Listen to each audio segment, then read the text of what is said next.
দুর্নীতির বাজেরা কেন বলে দুর্নীতির বিরুদ্ধে যুদ্ধ? সমাজের লোকেরা যেন না বুঝে এরাই দুর্নীতিবাজ।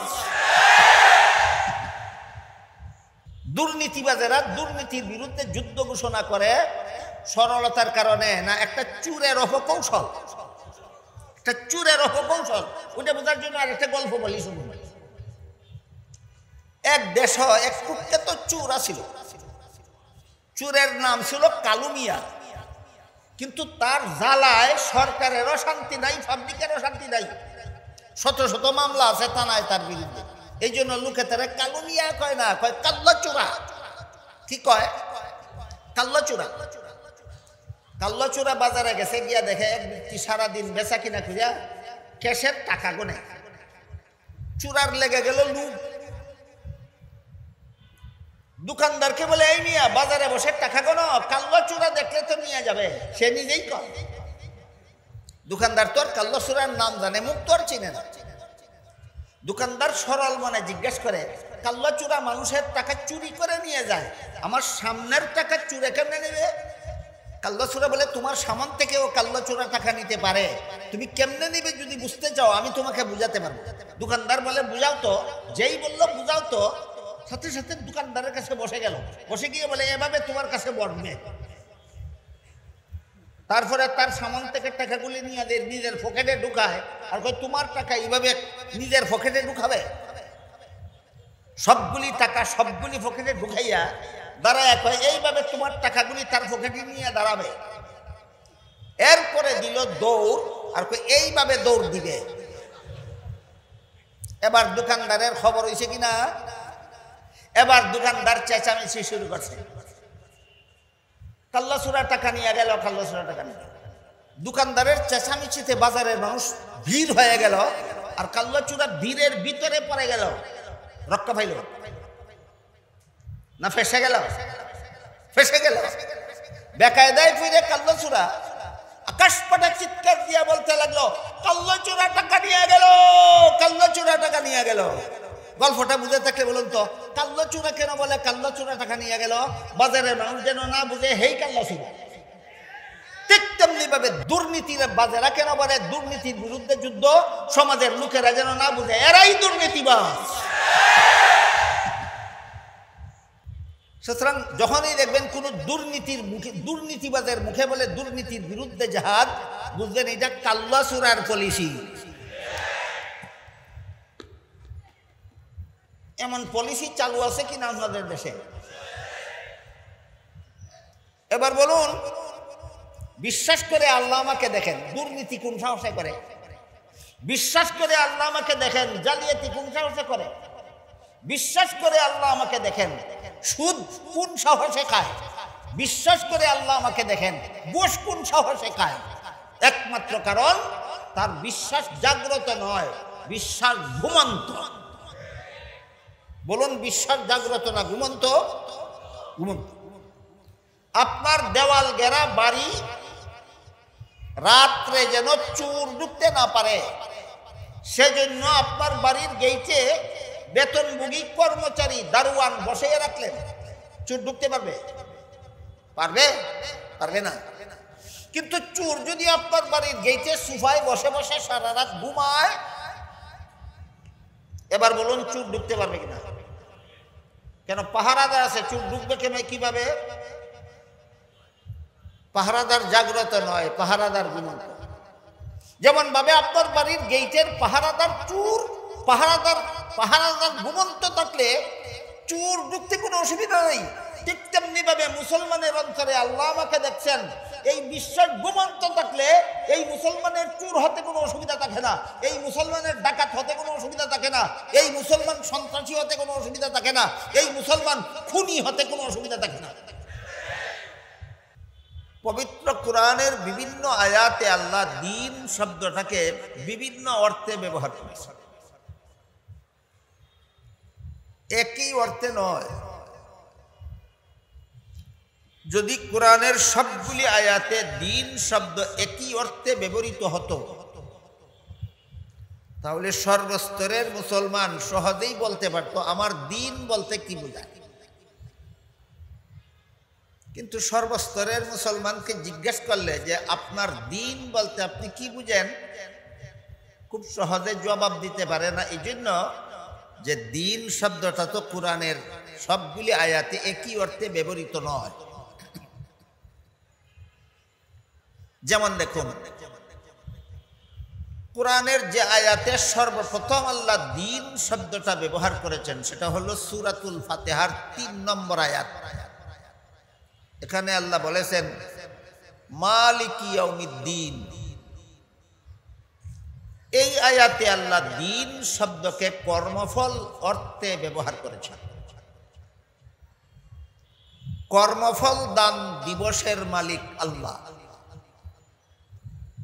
আর যেহেতু জগতের সকল মানুষের সারা জীবনের পরিপূর্ণ কর্মফল কিয়ামতের দিনেই দেওয়া হবে, তাই এখানে আল্লাহ কিয়ামতের দিনটাকেই কর্মফল দেওয়ার দিন নামে আখ্যায়িত করেছে।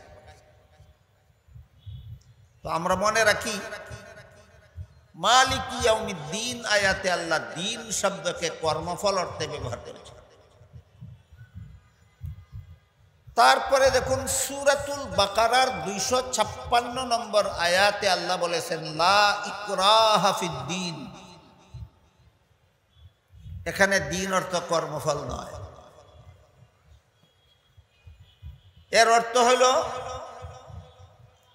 ধর্মের বেলায় বল প্রয়োগ চলবে না, সমস্ত ধর্মাবলম্বীরাই যার যার ধর্ম পালনে স্বাধীন।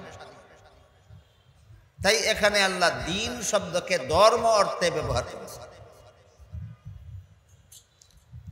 সূরাতুল বাকারার 256 নম্বর আয়াতে দিন শব্দকে আল্লাহ ধর্ম অর্থে ব্যবহার করেছেন। বলেছেন ধর্মের বেলায় বল প্রয়োগ চলবে না, সমস্ত ধর্মাবলম্বীরা যার যার ধর্ম পালনে স্বাধীন। এখানে আবার আর একটা প্রশ্ন জাগে যে আল্লাহ যে এত পরিষ্কারভাবে ঘোষণা দিলেন সমস্ত ধর্মাবলম্বীরা আপন আপন ধর্ম পালনে স্বাধীন, তাহলে কি সবগুলি ধর্মই আল্লাহর কাছে গ্রহণযোগ্য? যদি গ্রহণযোগ্য না হয় তাহলে পালন করার স্বাধীনতা দিলেন কেন? আর স্বাধীনতাই যেহেতু দিলেন তাহলে গ্রহণযোগ্য হবে না কেন? এই দুইটা প্রশ্নের পরিষ্কার সমাধান সর্বদা সমস্ত মুসলমানের অন্তরে থাকা দরকার। তা না হলে কিছু মানুষ সমাজে সত্য ধর্ম আর বাতিল ধর্মের জগা খিচুড়ি পাকিয়ে সমাজে গুলাফানিতে মাছ শিকারের অপচেষ্টা চালায়। এরকম ধর্ম নিয়ে সিনিমিনি খেলার সুযোগ যেন কেউ না পায়, সেজন্য সমস্ত মুসলমানদের এই দুই প্রশ্নের জবাব সর্বদা পরিষ্কারভাবে জানা থাকা দরকার। 1 নম্বর প্রশ্ন হলো সবগুলি ধর্মই আল্লাহর কাছে গ্রহণযোগ্য কিনা। দ্বিতীয় প্রশ্ন হলো গ্রহণযোগ্য না হলে পালন করার স্বাধীনতা দিলেন কেন? প্রথম প্রশ্নের জবাবে সূরা আলে ইমরানের 85 নম্বর আয়াতে আল্লাহ বলেন মাইয়াবতাগি গায়রাল ইসলামি দীনান ফালাই ইউকবালা মিনহু। ইসলাম ছাড়া আর কোনো ধর্ম যদি কেউ পালন করে তাহলে তা কখনো আল্লাহর কাছে গ্রহণযোগ্য হবে না। কথা অস্পষ্ট না সুস্পষ্ট? সুস্পষ্ট। একমাত্র ইসলাম ছাড়া আর কোনো ধর্মই আল্লাহর কাছে গ্রহণযোগ্য নয়। এক প্রশ্নের জবাব, শুধুমাত্র ইসলাম ছাড়া আর কোনো ধর্ম আল্লাহর কাছে গ্রহণযোগ্য নয়। দ্বিতীয় প্রশ্ন ছিল তাহলে পালন করার স্বাধীনতা দিলেন কেন? এই প্রশ্নের জবাব সহজে বোঝার জন্য আমি একটি উদাহরণ দিয়ে থাকি। যে কোনো শিক্ষা প্রতিষ্ঠানের ছাত্রদেরকে পাঠ্যতালিকা পাঠদান সমাপ্ত করার পর একটা পরীক্ষা নেওয়া হয়। পরীক্ষার্থী ছাত্ররা প্রশ্নপত্র হাতে নিয়ে যখন পরীক্ষার হলে বসে, সকল ছাত্ররাই কি প্রশ্নের সঠিক জবাব লিখতে পারে, না অনেকে ভুলও লেখে? ভুল লিখলে কি তাকে বাধা দেওয়া হয়, না বাধা দেওয়ার কোনো নিয়ম আছে? বাধা দেওয়া হয় না, বাধা দেওয়ার নিয়মও নাই। এখানেও তো প্রশ্ন থাকতে পারে, ভুল লিখলে তো ফেল করবে, বাধা দিলেন না কেন? আর বাধাই যদি দিলেন না, তাহলে ভুল জবাব গ্রহণযোগ্য হবে না কেন? এই প্রশ্নের যেই জবাব, ওই প্রশ্নের সেই জবাব। উভয় প্রশ্নের একই জবাব। জবাব হলো নিয়ম রক্ষার জন্য। পরীক্ষার হলে পরীক্ষার্থী ছাত্র প্রশ্নের জবাব ভুল লিখলে বাধা দেওয়ার নিয়ম নাই, এই জন্য বাধা দেওয়া যাবে না। ঠিক তেমনি ভাবে দুনিয়াতে আল্লাহর কোন বান্দা আল্লাহর ইবাদত ছেড়ে দিয়ে গায়রুল্লাহর পূজার যত ধর্ম আছে, এইগুলি পালন করলে বাধা দেওয়ার কোনো নিয়ম নাই, এই জন্য বাধা দেওয়া হবে না। এই সুযোগে যদি কোনো পরীক্ষার্থী ইচ্ছা মতো প্রশ্নের জবাব ভুল লেখে, তাহলে যেভাবে তার কপালে গুড়ার ডিম ছাড়া আর কিছু নাই, তেমনি ভাবে এই সুযোগে যদি দুনিয়াতে কোনো মানুষ ইসলাম ছাড়া আর কোনো ধর্ম পালন করে, তার কপালে অপরকালে জাহান্নাম ছাড়া আর কিছু নাই। কাজেই সত্য ধর্ম আর বাতিল ধর্ম নিয়ে জগা খিচুড়ি পাকাবার অবকাশ কুরআন হাদিসে নেই।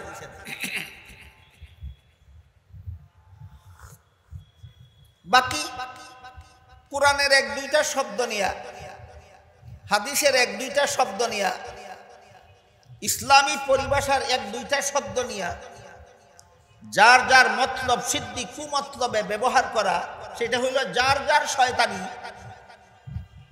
যার যার শয়তানি, এমন শয়তানি সদা সর্বদাই সমাজে চলে।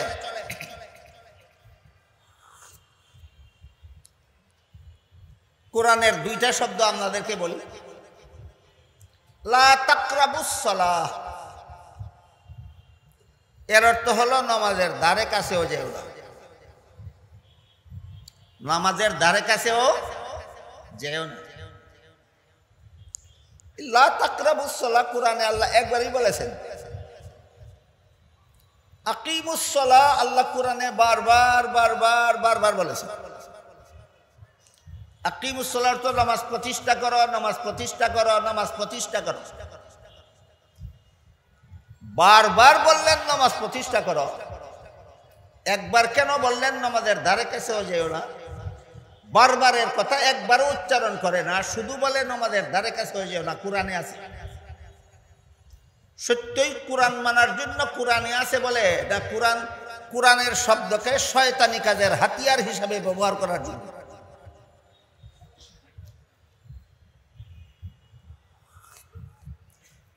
কোরআনের শব্দগুলি নিয়ে এইরকম ইত্রামি যারা করে, এদেরকে আল্লাহ চিনেন না। কি বলে? চিনেন?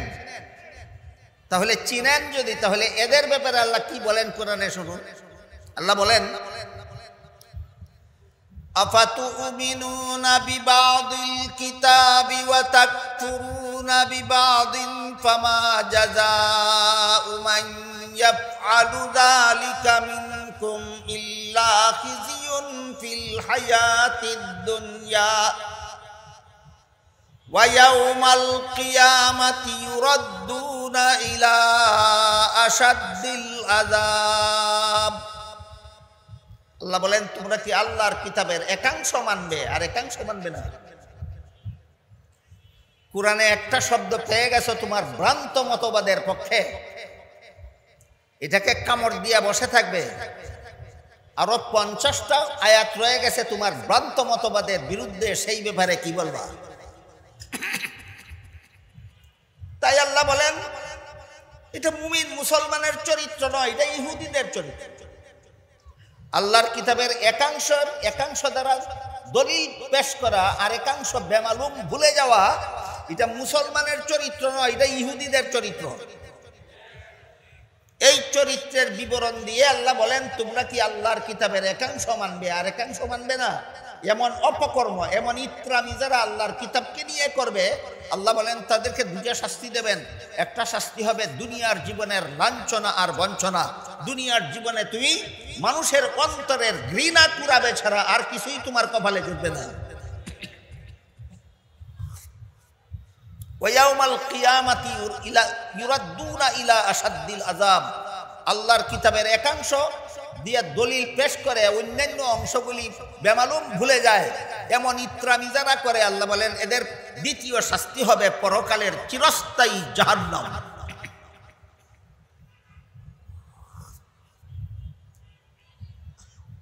কাজেই আল্লাহ পাক রব্বুল আলামিন একদিকে সূরাতুল বাকারার 256 নম্বর আয়াতে বলে দিয়েছেন ধর্মের ব্যাপারে বল প্রয়োগ চলবে না, সমস্ত ধর্মাবলম্বীরা আপন আপন ধর্ম পালনে স্বাধীন। সূরা আলে ইমরানের 85 নম্বর আয়াতে বলে দিয়েছেন কিন্তু ইসলাম ছাড়া আর কোনো ধর্ম গ্রহণযোগ্য নয়। এখন যদি কেউ ইসলাম ছাড়া আর কোনো ধর্ম আল্লাহর কাছে গ্রহণযোগ্য নয় এই কথাটা মুখ দিয়া জীবনে একবারও উচ্চারণ করে না, কিন্তু লা ইকরাহা ফিদ্দিন লাকুম দীনুকুম ওয়ালিয়া দিন সারা জীবন ওই কয়। লা ইকরাহা ফিদ্দিন লাকুম দীনুকুম ওয়ালিয়া দিন সারা জীবন ওই কয়। লা ইউকবালা মিনহু একবারও কয় না। এটা কি মুসলমানের চরিত্র না ইহুদিদের চরিত্র?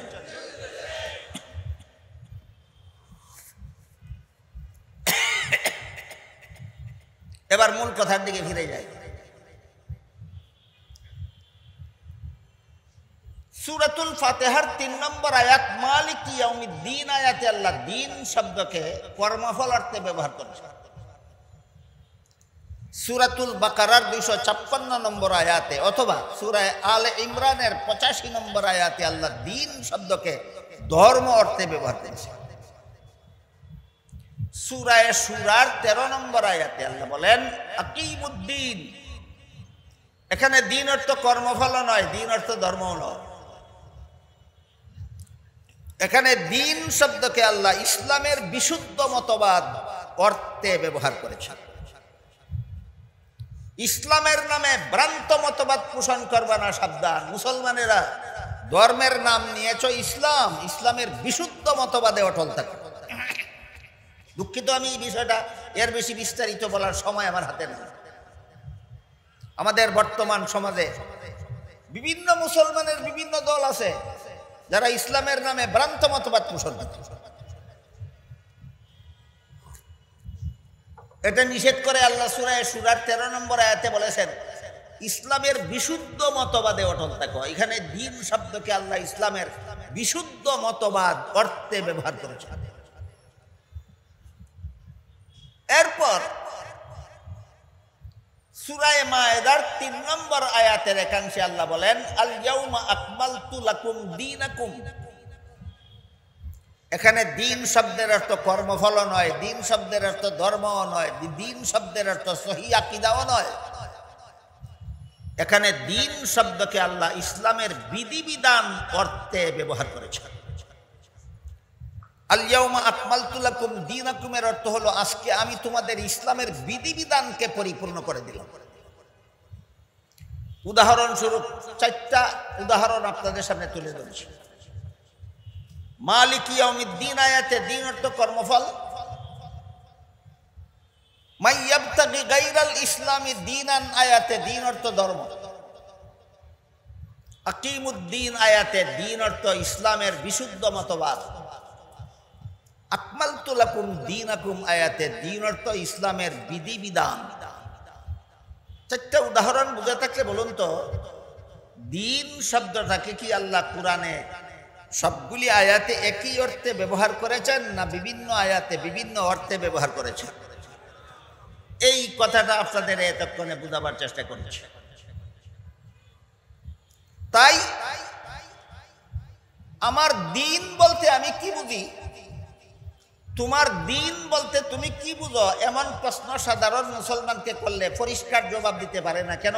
কারণ বিভিন্ন আয়াতে বিভিন্ন অর্থ আছে, কোনটা বলবে? এজন্য আমরা সর্বপ্রথম দিন সম্পর্কে একটা সুস্পষ্ট ধারণা নেই, তারপরে আমরা বোঝার চেষ্টা করব তাফাক্কুহ ফিদ দ্বীন বলতে আল্লাহ আয়াতে কি বুঝালেন। রাসূল করিম সাল্লাল্লাহু আলাইহি ওয়াসাল্লাম নবুয়তির 23 বছর, 40 বছর বয়সে নবুয়তের দায়িত্ব প্রাপ্ত হলেন, 63 বছর পর্যন্ত পালন করলেন। এই অংশটাকে, পবিত্র জিন্দেগির এই অংশটাকে নবুয়তি জিন্দেগি বলা হয়।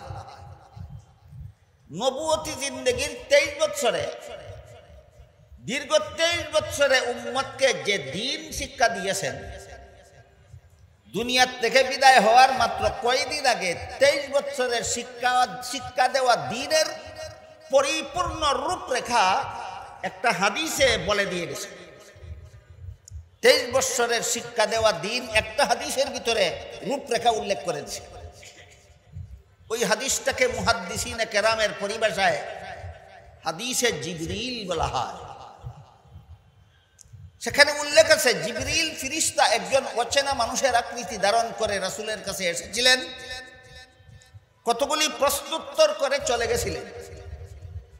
জিবরিল চলে যাওয়ার পর রাসূল উপস্থিত সাহাবাদের জিজ্ঞাসা করেছিলেন, কোন লোকটা এসে আমার সাথে প্রশ্নোত্তর করে চলে গেল, তোমরা কি চিনতে পেরেছো? সাহাবাগণ বললেন, আমরা চিনতে পারিনি, কারণ লোকটা অচেনা মানুষের আকৃতি ধারণ করে এসেছিল।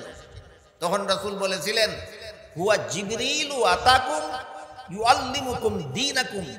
ইনি জিবরিল ফিরিস্তা এসেছিলেন, আমাকে প্রশ্ন করবেন আর আমি জবাব দেব, আর এর মাধ্যমে তোমরা তোমাদের দ্বীন শিখে নিবে।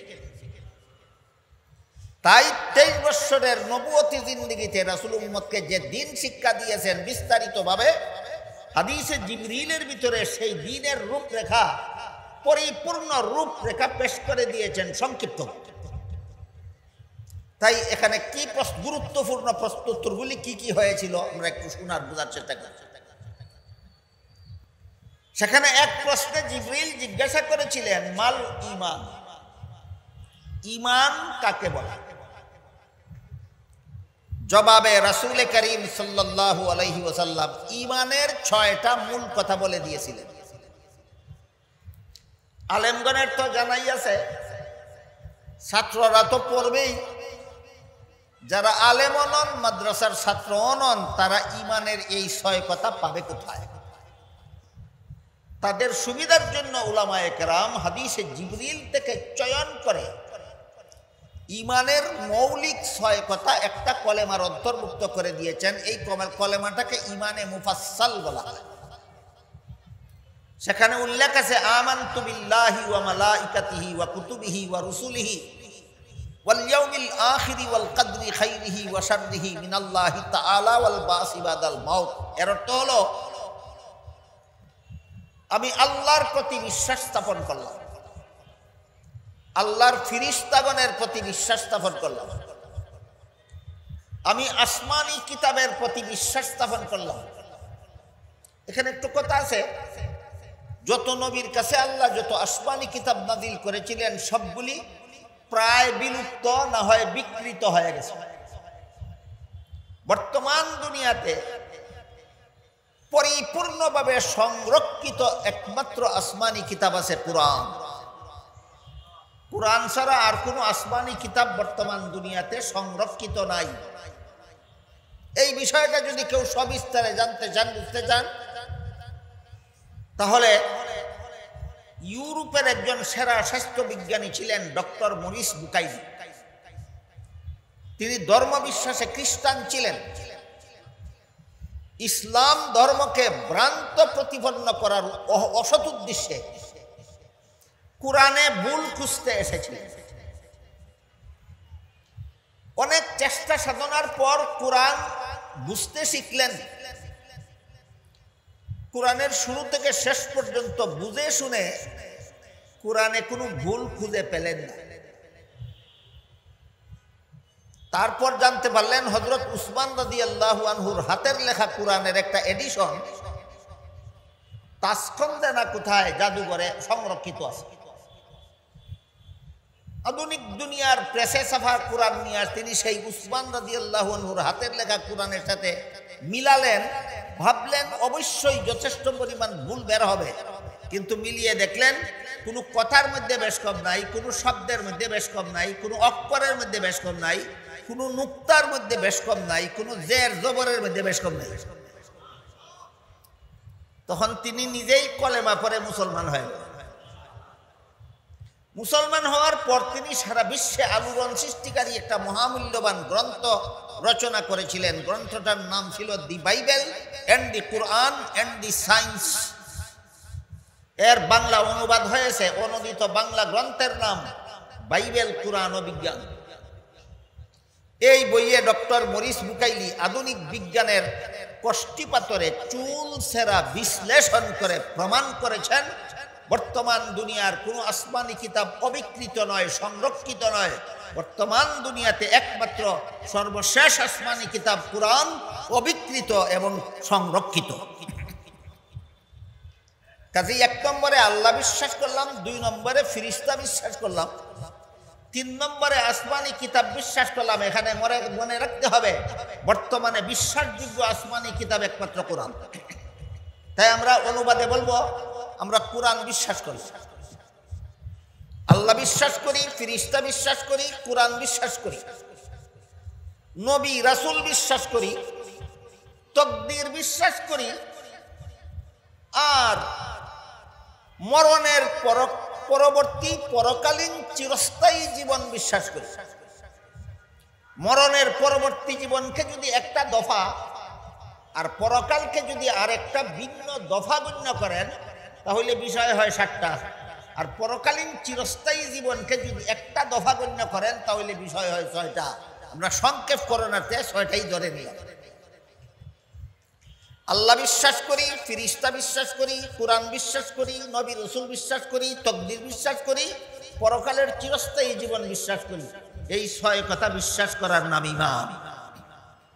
6 কথা বিশ্বাস করার নাম।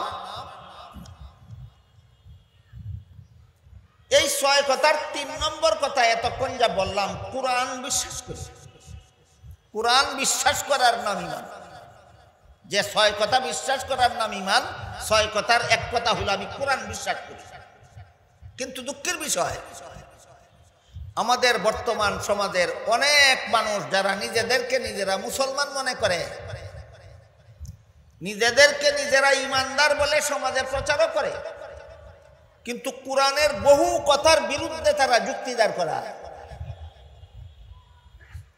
এদের অন্তরে এমন নোংরা ইত্রামি বিদ্যমান, এরা কোরআনের নাম বলে না, ইসলামের নাম বলে না, আল্লাহ রসুলের নাম বলে না, শুধু কোরআনের এক একটা বিধানের বিরুদ্ধে কতগুলি শয়তানি যুক্তি দাঁড় করিয়ে সমাজের সর্বস্তরের মানুষের অন্তরে ইসলামের বিধিবিধানের প্রতি ঘৃণার সৃষ্টি করার শয়তানি চক্রান্তে লিপ্ত।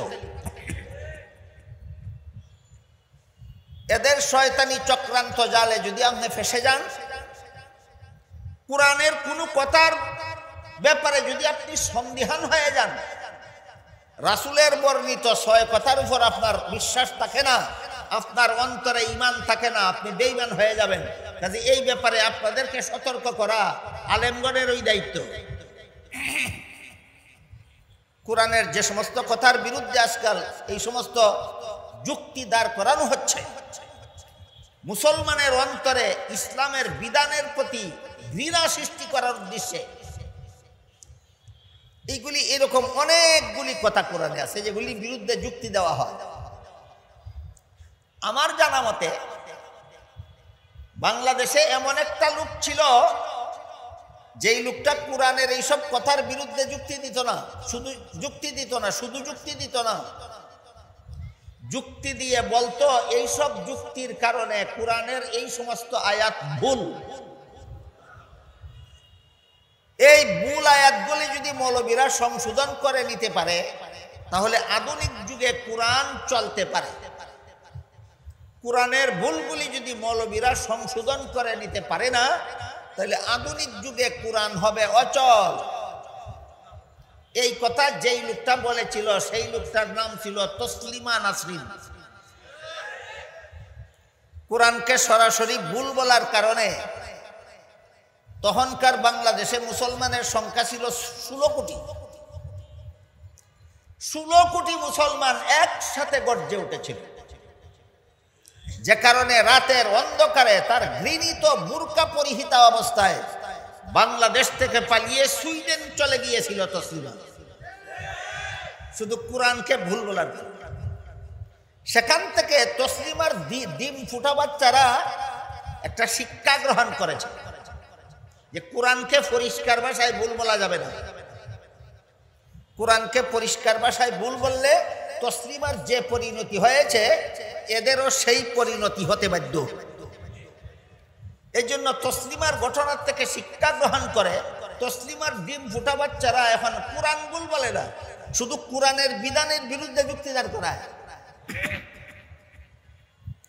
কোরআনের যত বিধানের বিরুদ্ধে তসলিমার উত্তরসূরিরা তসলিমার যুক্তি অবলম্বন করে কোরআনের যে সমস্ত আয়াতের বিরুদ্ধে যুক্তি দাঁড় করায়, এর মধ্যে আজকের মতো একটা উদাহরণ আপনাদের সামনে তুলে ধরছি। পবিত্র কোরআনের সূরা নিসা এর 11 নম্বর আয়াতে আল্লাহ বলেছেন, ওয়ালিযাকারি মিসলু হাযিল উনসায়াইন। এর মর্ম হলো পিতামাতা মারা গেলে পিতামাতার তেজ্য সম্পদে ছেলে পাবে 2 অংশ, মেয়ে পাবে 1 অংশ। কোরআনের বিবরণ, আল্লাহর বিধান। আজকে নতুন শুনেছেন না জীবনে আরো শুনেছেন? পিতামাতার তেজ্য সম্পদে ছেলে পাবে 2 অংশ, মেয়ে পাবে 1 অংশ। এই কথাটা আল্লাহ বলেছেন কোরআনের সূরা নিসার 11 নম্বর আয়াত। তাই তসলিমা পরিষ্কার ভাষায় বলেছিল 11 নম্বর আয়াত ভুল। তসলিমার ডিম ফুটে যে সমস্ত বাচ্চা বাংলাদেশে জন্ম হয়েছে এরা 11 নম্বর আয়াত ভুল বলে না, এরা শুধু বলে আমরা সমান অধিকার চাই। ঘুরে ফিরে তো এক কথাই হইল, ঘুরে ফিরে তো এক কথাই হইল,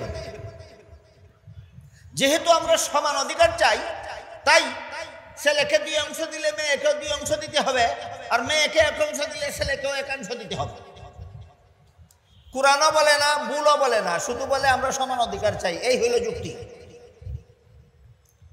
আমার কথা বুঝে থাকলে বলুন তো এমন যুক্তিবাদী বাংলাদেশে আছে কিনা? এই যুক্তিবাদীর যুক্তি কতটুকু শুদ্ধ আর কোরআন কতটুকু ভুল, এই ব্যাপারে আমি আপনাদের একটু দৃষ্টি আকর্ষণ করতে চাই। এর আগে আল্লাহর কোন বিধানের বিরুদ্ধে যদি কেউ যুক্তি দেয়, এই যুক্তিবাদীর সুফল কি কি পুরস্কার আছে এটা আগে কই।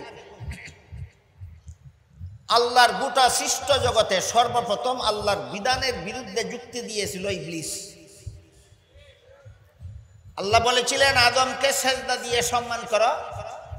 সে বলেছিল আদম সৃষ্টি করেছ মাটির দ্বারা, মাটিতে অন্ধকার থাকে। ইবলিস সৃষ্টি করেছ আগুনের দ্বারা, আগুনে আলো থাকে। কাজেই অন্ধকারাচ্ছন্ন মাটির তৈরি আদমের চেয়ে আলোকিত আগুনের তৈরি ইবলিস শ্রেষ্ঠ। শ্রেষ্ঠ হয়ে নিকৃষ্টকে সম্মান করার কোনো যুক্তি নাই। বুঝে থাকলে বলুন তো আল্লাহর সৃষ্ট জগতে আল্লাহর বিধানের বিরুদ্ধে সর্বপ্রথম যুক্তি দিয়েছিল কে? ইবলিস। এই ঘটনার আগে ইবলিস ৮০,০০০ বছর আল্লাহর ইবাদত করেছিল। আমাদের বাংলাদেশের যুক্তিবাদীরা কত হাজার বছর আল্লাহর ইবাদত করেছে। ইবলিস এই ঘটনার আগে তাফসীরে কুরতুবী শরীফে লেখা আছে, এই ঘটনার আগে ইবলিস ৮০,০০০ বছর আল্লাহর ইবাদত করেছিল। তারপরে আল্লাহ ইবলিসকে সমগ্র পৃথিবীর রাজত্ব দান করেছিলেন। কোন দেশের রাজত্ব? সমগ্র পৃথিবীর রাজত্ব দান করেছিলেন। জান্নাতে বসবাস করার ফ্যাসিলিটি দিয়েছিলেন। আল্লাহর বিধানের বিরুদ্ধে যুক্তি দেওয়া মাত্রই ৮০,০০০ বছরের ইবাদত ধ্বংস করে দেওয়া, সমগ্র পৃথিবীর রাজত্ব তার কাছ থেকে ছিনিয়ে নেওয়া হলো, জান্নাত থেকে বহিষ্কার করে দেওয়া হলো। ভবিষ্যতের জন্য বলে দেওয়া হলো ফাইন্নাকা রাজিম, তুমি চিরকালের জন্য আল্লাহর রহমত থেকে বঞ্চিত। আল্লাহর জগতের সর্বপ্রথম যুক্তিবাদী যে আল্লাহর বিধানের বিরুদ্ধে যুক্তি দিয়েছিল, কটা পুরস্কার পাইল? 4টা। ৮০,০০০ বছরের ইবাদত ধ্বংস হয়ে গেল, পৃথিবীর রাজত্ব ছিনিয়ে নেওয়া হলো, জান্নাত থেকে বহিষ্কার করে দেওয়া হলো, চিরকালের জন্য অভিশাপ, আল্লাহর অভিশাপ প্রাপ্ত হলো। কটা পুরস্কার? এই ইবলিসের কাহিনী কোরআনের শুরু থেকে শেষ পর্যন্ত কেন আল্লাহ বারবার বলেন? শুধু একথাটা বোঝাবার জন্য যে আল্লাহর বিধানের বিরুদ্ধে কিয়ামত পর্যন্ত তোমরা যারা যুক্তি দিবা, ইবলিসের সেই 4 পুরস্কার তোমরাও পাইবা। পুরস্কার না তিরস্কার সেটা আপনারাই ঠিক করুন। আমি একটা বললাম,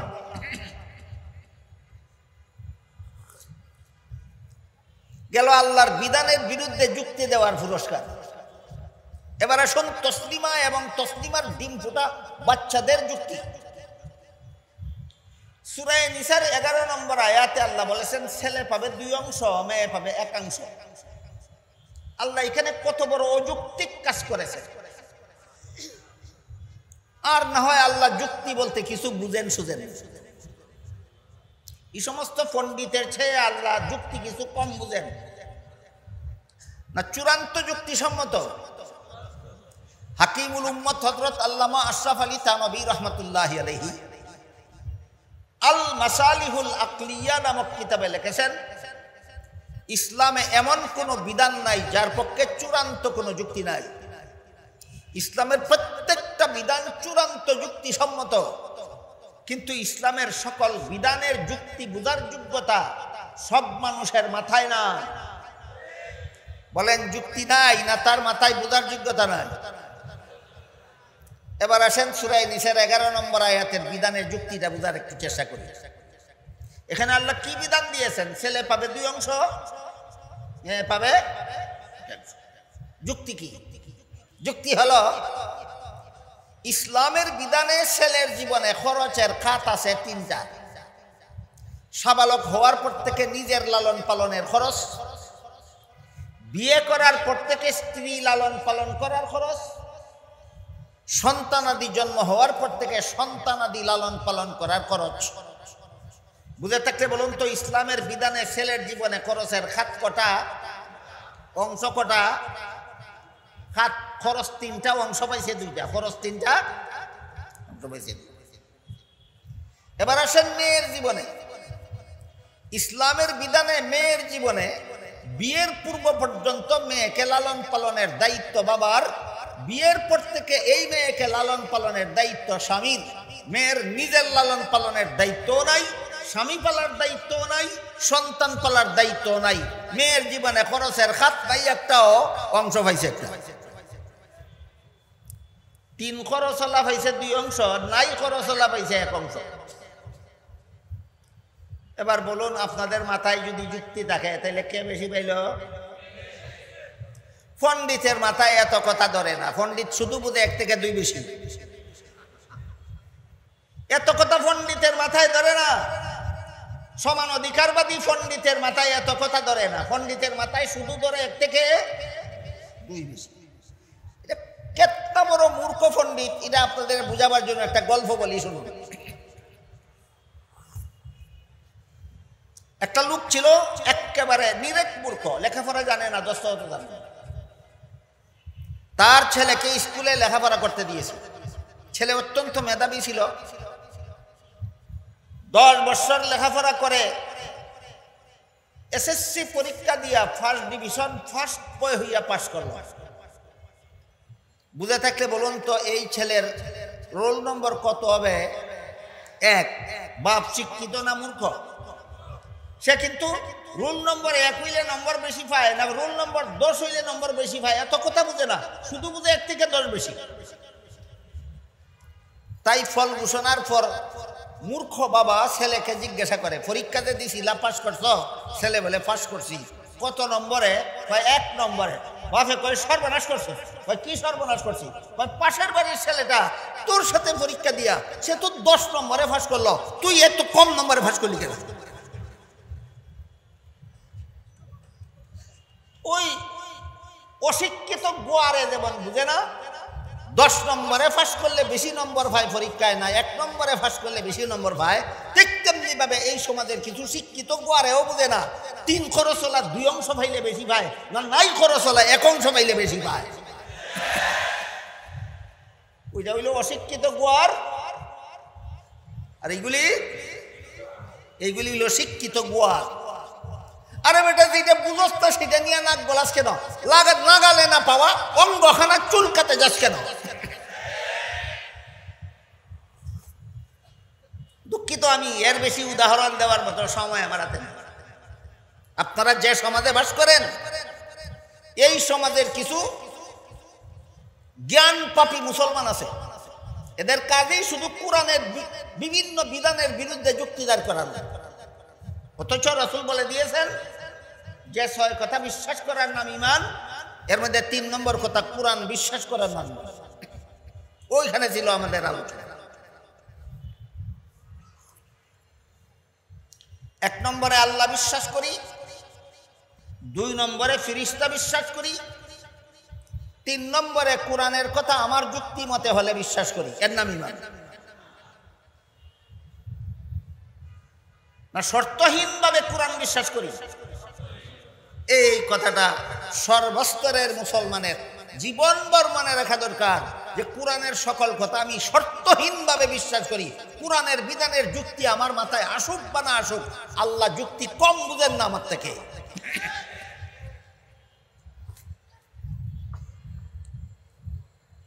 জিবরিলের এই প্রশ্নের জবাব ঈমান কাকে বলে এর জবাবে রাসূল বলে দিলেন ঈমানের এই 6টা কথা বিশ্বাস করার নাম ঈমান। তাই ঈমানের 6টা মূল কথা রাসূল বলে দিলেন। এই 6টা মূল কথার সাথে আরো কিছু আনুষঙ্গিক কথা আছে, সেগুলিকে সবিস্তারে দলিল প্রমাণ সহ আকাবিরিনে উম্মত একটা শাস্ত্রে বিন্যস্ত করেছে। পরিভাষাগতভাবে সেই শাস্ত্রটাকে ইলমে আকাইদ বলা হয়।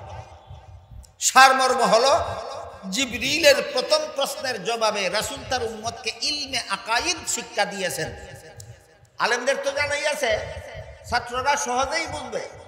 আপনারা যারা আরবি শব্দগুলি বুঝেন না, দয়া করে শব্দটা মনে রাখুন, একটু পরে বুঝবেন।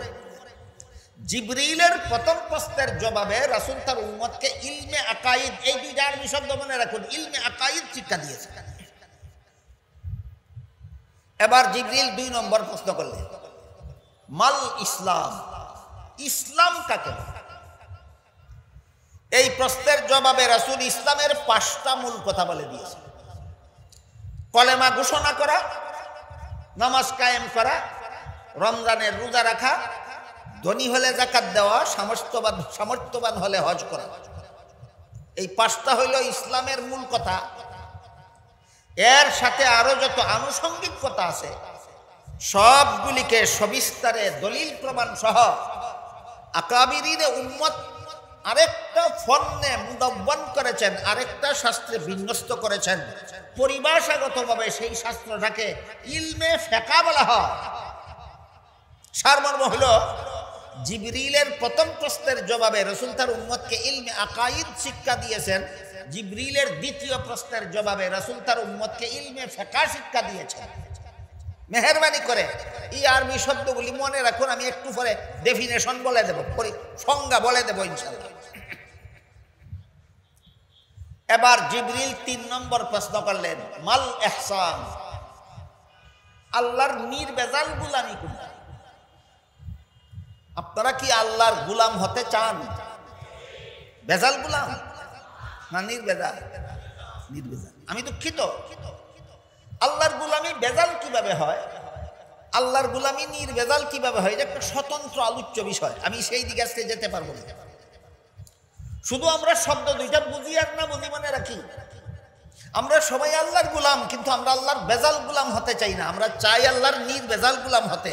এটাই জিবরিল রাসূলকে জিজ্ঞাসা করলেন, আল্লাহর নির্বেজাল গোলামি কোনটা? জবাবে রাসূল করিম সাল্লাল্লাহু আলাইহি ওয়াসাল্লাম আল্লাহর নির্ভেজাল গোলামীর দুইটা মূল কথা বললেন। একটা হলো আল্লাহ সর্বদাই তোমার সামনে আছেন, একটা হলো তুমি সদা সর্বদা আল্লাহর সামনে আছো। ইমানের নির্ভেজাল আল্লাহর নির্ভেজাল গোলামীর এই মূল কথা দুইটা। আল্লাহ আমার সামনে আছেন, আমি আল্লাহর সামনে আছি। কতক্ষণ? সর্বক্ষণ। কতক্ষণ? সর্বক্ষণ। এই বিশ্বাস তো আমরা সবাই করি না। শুধু বিশ্বাস করলে গোলামী নির্ভেজাল হবে না। বিশ্বাস তো সব মুসলমানই করে যে আল্লাহ আমার সামনে আছেন, আমি আল্লাহর সামনে আছি সর্বক্ষণ। কিন্তু বলুন তো,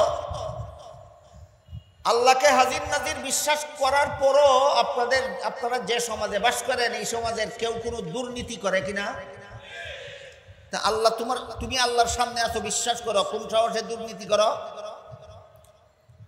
সবচেয়ে বড় মজার ব্যাপার হইল, বেশি বেশি দুর্নীতি যারা করে এরাই সমাজে দুর্নীতির বিরুদ্ধে জেহাদ ঘোষণা করে। ঘটনাটা কি? দুর্নীতিবাজেরা দুর্নীতির বিরুদ্ধে জেহাদ শব্দ উচ্চারণ করে কেন? এটা একটা চোরের অপকৌশল। দুর্নীতিবাজেরা দুর্নীতির বিরুদ্ধে যুদ্ধ ঘোষণা করে সরলতার কারণে না, একটা চোরের অপকৌশল। একটা চোরের অপকৌশল। ওটা বোঝার জন্য আর একটা গল্প বলি শুনুন। এক দেশ এক কুখ্যাত চোর ছিল। চোরের নাম ছিল কালু মিয়া। কিন্তু তার জ্বালায় সরকারেরও শান্তি নাই, পাবলিকেরও শান্তি নাই। শত শত মামলা আছে থানায় তার বিরুদ্ধে। এই জন্য লোকে তারা কালু মিয়া কয় না, কয় কাল্লা চোরা। কি কয়? কাল্লা চোরা। কাল্লা চোরা বাজারে গেছে, গিয়া দেখে এক ব্যক্তি সারাদিন বেচা কিনা খুঁজা ক্যাশের টাকা গোনে। চোরার লেগে গেল লুট। দোকানদারকে বলে, এই মিয়া বাজারে বসে টাকা গোনো, কাল্লা চোরা দেখলে তো নিয়ে যাবে। সে নিজেই কয়। দোকানদার তো আর কাল্লা চোরার নাম জানে, মুখ তো আর চিনে না। দোকানদার সরল মনে জিজ্ঞেস করে, কাল্লা চোরা মানুষের টাকা চুরি করে নিয়ে যায়, আমার সামনের টাকা চুরে কেমনে নেবে? কাল্লা চোরা বলে, তোমার সামান থেকেও কাল্লা চোরা টাকা নিতে পারে, তুমি কেমনে নিবে যদি বুঝতে চাও আমি তোমাকে বুঝাতে পারবো। দোকানদার বলে, বুঝাও তো। যেই বললো বুঝাও তো, সাথে সাথে দোকানদারের কাছে বসে গেল। বসে গিয়ে বলে, এভাবে তোমার কাছে বসবে। তারপরে তার সামান থেকে টাকাগুলি নিয়ে নিজের পকেটে ঢুকায় আর কই, তোমার টাকা এইভাবে নিজের পকেটে ঢুকাবে? সবগুলি টাকা সবগুলি পকেটে ঢুকাইয়া দাঁড়ায় কয়, এইভাবে তোমার টাকাগুলি তার পকেটে নিয়ে দাঁড়াবে। এরপরে দিল দৌড় আর কই, এইভাবে দৌড় দিবে। এবার দোকানদারের খবর হয়েছে কিনা? এবার দোকানদার চেঁচামেচি শুরু করছে, কাল্লা চোরা টাকা নিয়ে গেল, কাল্লা চোরা টাকা নিয়ে। দোকানদারের চেঁচামেচিতে বাজারের মানুষ ভিড় হয়ে গেল, আর কাল্লা চোরা ভিড়ের ভিতরে পড়ে গেল।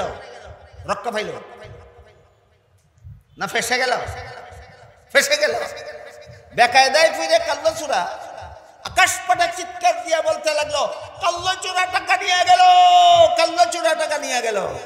গল্পটা বুঝে থাকলে বলুন তো, কাল্লা চোরা কেন বলে কাল্লা চোরা টাকা নিয়ে গেল? বাজারের মানুষ যেন না বুঝে হেই কাল্লা চোরা। ঠিক তেমনি ভাবে দুর্নীতির বাজারা কেন বলে দুর্নীতির বিরুদ্ধে যুদ্ধ? সমাজের লোকেরা যেন না বুঝে এরাই দুর্নীতিবাজ। সুতরাং যখনই দেখবেন কোন দুর্নীতিবাজের মুখে বলে দুর্নীতির বিরুদ্ধে জেহাদ, বুঝবেন এটা কাল্লা চোরার পলিসি। এমন পলিসি চালু আছে কিনা আপনাদের দেশে? এবার বলুন, বিশ্বাস করে আল্লাহ আমাকে দেখেন, দুর্নীতি কোন সাহসে করে? বিশ্বাস করে আল্লাহ আমাকে দেখেন, জালিয়াতি কোন সাহসে করে? বিশ্বাস করে আল্লাহ আমাকে দেখেন, সুদ কোন সাহসে খায়? বিশ্বাস করে আল্লাহ আমাকে দেখেন, ঘুষ কোন সাহসে খায়? একমাত্র কারণ তার বিশ্বাস জাগ্রত নয়, বিশ্বাস ঘুমন্ত। বলুন, বিশ্বাস জাগ্রত না ঘুমন্ত? ঘুমন্ত। আপনার দেওয়াল ঘেরা বাড়ি রাত্রে যেন চোর ঢুকতে না পারে, সেজন্য আপনার বাড়ির গেইটে বেতনভোগী কর্মচারী দারোয়ান বসিয়ে রাখলেন। চোর ঢুকতে পারবে? পারবে? পারবে না। কিন্তু চোর যদি আপনার বাড়ির গেটে সোফায় বসে বসে সারা রাত ঘুমায়, এবার বলুন চোর ঢুকতে পারবে কিনা? কেন? পাহারাদার আছে, চোর ঢুকবে কেন? কিভাবে? পাহারাদার জাগ্রত নয়, পাহারাদার ঘুমন্ত। যেমন ভাবে আপনার বাড়ির গেটের পাহারাদার চোর, পাহারাদার ঘুমন্ত থাকলে চোর ঢুকতে কোনো অসুবিধা নেই, ঠিক তেমনি ভাবে মুসলমানের অন্তরে আল্লাহ আমাকে দেখছেন, এই বিশ্বাস ঘুমন্ত থাকলে এই মুসলমানের চোর হতে কোনো অসুবিধা থাকে না, এই মুসলমানের ডাকাত হতে কোনো অসুবিধা থাকে না, এই মুসলমান সন্ত্রাসী হতে কোনো অসুবিধা থাকে না, এই মুসলমান খুনি হতে কোনো অসুবিধা থাকে না। সুতরাং আল্লাহ আমাকে দেখেন, এই বিশ্বাস যাদের অন্তরে ঘুমায় এরা আল্লাহর নির্ভেজাল গোলাম। কি বুঝলেন? নির্ভেজাল গোলাম না গোলামিতে ভেজাল আছে? ভেজাল আছে। কিন্তু আপনার বিশ্বাসটা যদি থাকে জাগ্রত, আল্লাহ আমাকে দেখছে, কোন অপকর্মের সাহস আপনার থাকবে না। ওই বিশ্বাসকে জাগ্রত করার নাম নির্ভেজাল গোলামি আল্লাহ। খুব সংক্ষেপে, অতি সংক্ষেপে একটি উদাহরণ পেশ করছি শুনুন। হযরত ইউসুফ আলাইহিস সালামের সাথে অপকর্ম করার জন্য জুলাইখা একটা খাস কামরায় নিয়ে গেছিল, যেখানে ইউসুফ জুলাইখা দুই ব্যক্তি ছাড়া পৃথিবীর কোনো মানুষ ছিল না। ইউসুফ সেই কামরায় ঢুকে দেখলেন কামরার এক পাশে কোনো একটা কিছু পর্দা দিয়ে ডেকে রেখেছে। ইউসুফ আলাইহিস সালাম জুলাইখাকে জিজ্ঞেস করলেন, কামরার এক পাশে পর্দা দিয়ে তুমি কি ডেকে রেখেছ? জুলাইখা বলে, আমি যেই মূর্তিটার পূজা করি মূর্তিটা ডেকে রেখেছি। ইউসুফ আলাইহিস সালাম বললেন, তুমি তো এটার পূজাই করো, ডেকে রাখলা কেন? জুলাইখা বলে, এই মুহূর্তে আমি তোমার সাথে জিনা করব, মূর্তিটার সামনে জিনা করতে আমার লজ্জা হয়, এই জন্য ডেকে রেখেছি। ইউসুফ জিজ্ঞাসা করলেন, মূর্তির সামনে আমার সাথে জিনা করতে তোমার লজ্জা হয়, তাহলে কি তোমার মূর্তি দেখে? জুলেখা বলে, না, দেখে না। ইউসুফ বলেন, যেই মূর্তি দেখে না তার সামনে জিনা করতে লজ্জা হবে কেন? জুলেখা বলে, যদিও আমার মূর্তিটা দেখে না, কিন্তু যে কারিগর মূর্তিটা বানাইছে চোখের মধ্যে দেখার ভঙ্গি দিয়ে বানাইছে, ভঙ্গিটার কারণেই আমার লজ্জা হয়। তখন ইউসুফ বললেন, তোর মূর্তির চোখের মধ্যে শুধু দেখার ভঙ্গি আছে, আসলে দেখে না, তাই বলে যদি এর সামনে আমার সাথে জিনা করতে তোর লজ্জা হয়, তাহলে আমার আল্লাহ যে আসলেই দেখে, বল তার সামনে তোর সাথে আমার জিনা করতে কি লজ্জা হয় না? ঘটনা বুঝে থাকলে বলুন, ইউসুফ আলাইহিস সালামের অন্তরেও আল্লাহ আমাকে দেখে বিশ্বাসটা ঘুমন্ত ছিল। তাহলে কোন কারণে তিনি এত বড় সুযোগ পেয়েও আনন্দটা করতে পারলেন না? আল্লাহ আমাকে দেখেন, বিশ্বাসটা ছিল জাগ্রত। এই বিশ্বাস জাগ্রত করার নাম নির্ভেজাল গোলামি। তো আল্লাহর রাসূল জিবরিলের প্রশ্নের জবাবে আল্লাহর গোলামির, নির্ভেজাল গোলামির দুইটা মূল কথা বলে দিলেন। একটা হলো আল্লাহ আমার সামনে, আর একটা হলো আমি আল্লাহর সামনে। দুইটা মূল কথার সাথে আরো যত আনুষঙ্গিক কথা আছে সবগুলিকে দলিল প্রমাণ সহ আকাবিরিনে উম্মত আরেকটা শাস্ত্রে বিন্যস্ত করেছেন, সেইটাকে পরিভাষাগতভাবে ইলমে তাজকিয়া বলা হয়। সারমর্ম হলো, জিবরিলের প্রথম প্রশ্নের জবাবে রাসূল উম্মতকে ইলমে আকাইদ শিক্ষা দিয়েছেন, জিবরিলের দ্বিতীয় প্রশ্নের জবাবে রাসূল উম্মতকে ইলমে ফিকহ শিক্ষা দিয়েছেন, জিবরিলের তৃতীয় প্রশ্নের জবাবে রাসূল উম্মতকে ইলমে তাজকিয়া শিক্ষা দিয়েছেন। মনে রাখতে হবে, তা নইলে পরবর্তী কথাগুলি বুঝবেন। দেখি মনে রাখতে পারলেন কিনা। জিবরিলের প্রথম প্রশ্নের জবাবে রাসূল উম্মতকে কোন ইলম শিক্ষা দিলেন? ইলমে আকাইদ। জিবরিলের দ্বিতীয় প্রশ্নের জবাবে রাসূল উম্মতকে কোন ইলম শিক্ষা দিলেন?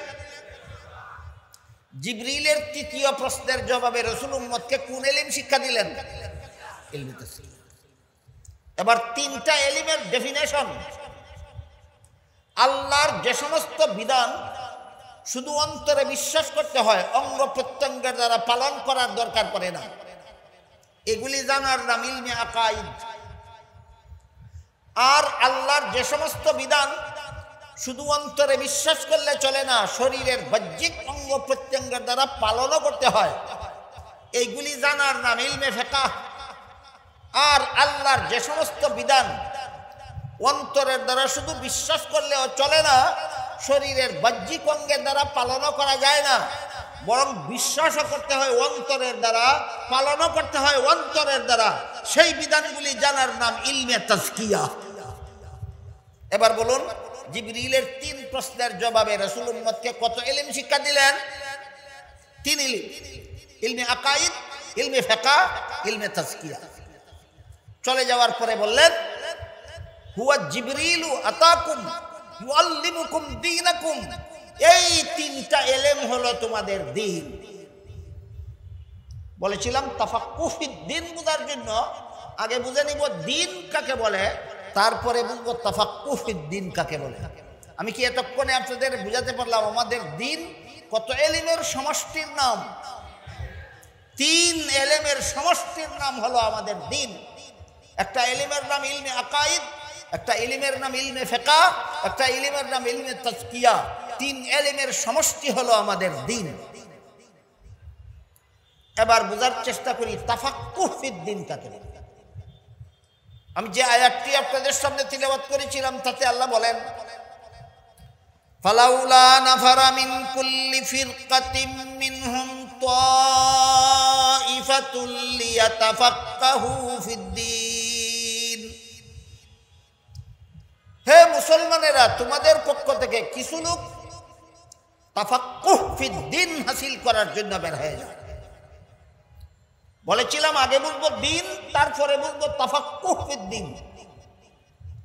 তাফাক্কুহ ফিদ্দীন বুঝার আগে দ্বীন বুঝলাম কিনা একটু ক্লিয়ার করে আমি জানতে চাই। আমাদের দ্বীন বলতে আল্লাহ রাসূল কটা ইলমকে বলেছেন? 3টা ইলম হলো আমাদের দ্বীন। ইলমে আকাইদ, ইলমে ফিকহ, ইলমে তাজকিয়া। এই 3 ইলমকে জীবনে বাস্তবায়ন করার নাম তাফাক্কুহ ফিদ্দীন। আল্লাহ পাক রব্বুল আলামিন বলেননি লিয়াতাআল্লামু ফিদ্দীন, দ্বীন জানার জন্য বের হয়ে যাও। ইলমে আকাইদ জানার জন্য বের হয়ে যাও, ইলমে ফিকহ জানার জন্য বের হয়ে যাও, ইলমে তাজকিয়া জানার জন্য বের হয়ে যাও বলেননি, বলেছেন লিয়াতাফাক্কাহু ফিদ্দীন।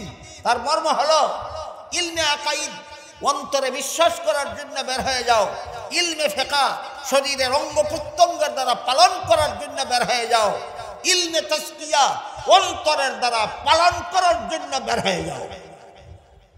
যে 3 ইলমের সমষ্টি আমাদের দ্বীন, এই 3 ইলমকে জীবনে বাস্তবায়ন করার নাম তাফাক্কুহ ফিদ্দীন। এটাকে আবার বাংলায় বলতে পারেন ইসলামী শিক্ষা দীক্ষা। 3টা ইলমের নাম ইসলামী শিক্ষা। আরো সহজ করে বলছি এখন সংক্ষেপে, 3টা ইলমের নাম ইসলামী শিক্ষা। ইলমে আকাইদ, ইলমে ফিকহ, ইলমে তাজকিয়া। 3টা ইলমের সমষ্টির নাম ইসলামী শিক্ষা। 3 ইলমকে জীবনে বাস্তবায়ন করার নাম দীক্ষা। এবার বুঝে থাকলে বলুন, আল্লাহ নির্দেশ দিয়েছেন ইসলামী শিক্ষা অর্জনের জন্য না সাথে সাথে দীক্ষা অর্জনের জন্য?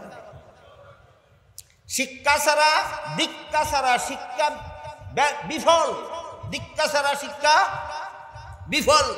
আজকাল অনেক পণ্ডিতেরা বুঝে না।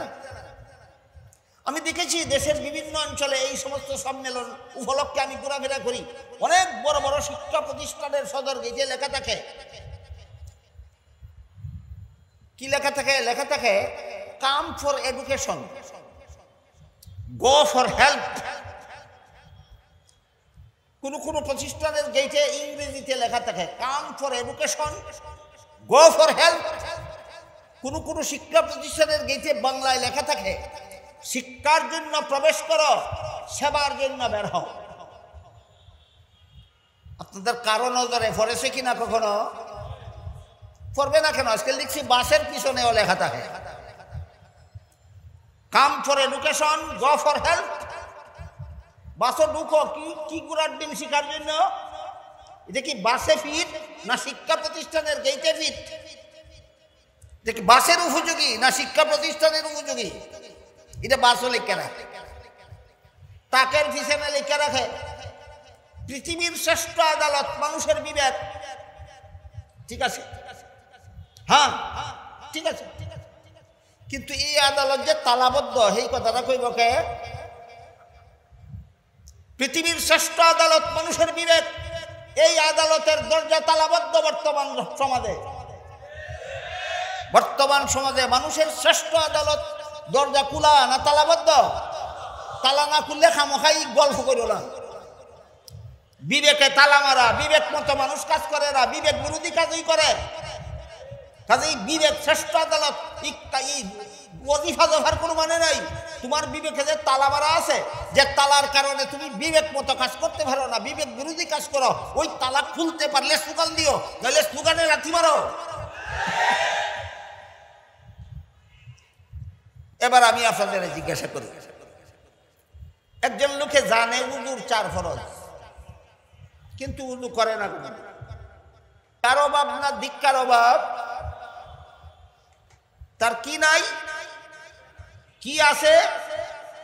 শিক্ষা আছে, দীক্ষা নাই। শিক্ষাটা সফল না বিফল? এক ব্যক্তি জানে নামাজের 13 ফরজ, নামাজ পড়ে না কোনদিন।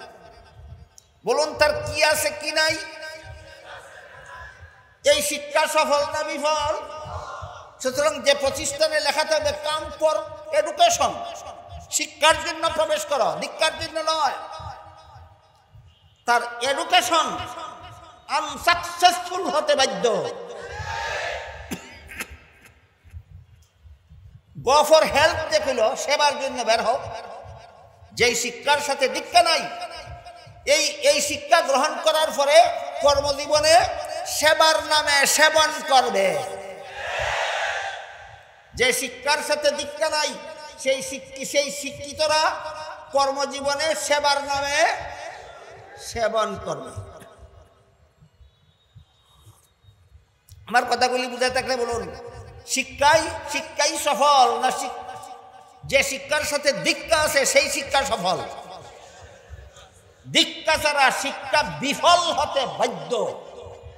এই তথ্যটা বুঝাবার জন্য আল্লাহ লিয়াতাআল্লামু ফিদ্দীন না বলে লিয়াতাফাক্কাহু ফিদ্দীন বলেছেন। 3 ইলম শিখার জন্য বের হও বলেননি, 3 ইলম জীবনে বাস্তবায়ন করার জন্য বের হও। এইটার নাম তাফাক্কুহ ফিদ্দীন। ক্লিয়ার হইল? এবার হাদিসটা বোঝার চেষ্টা করুন। আমি যে হাদিসটা তেলাওয়াত করছিলাম তাতে আল্লাহ রাসূল বলেন, মান ইউরিদিল্লাহু বিহি খাইরান ইউফাক্কিহু ফিদ্দীন। আল্লাহ নিজে যার মঙ্গল চান তাকে ইসলামী শিক্ষার সাথে দীক্ষা দান করে।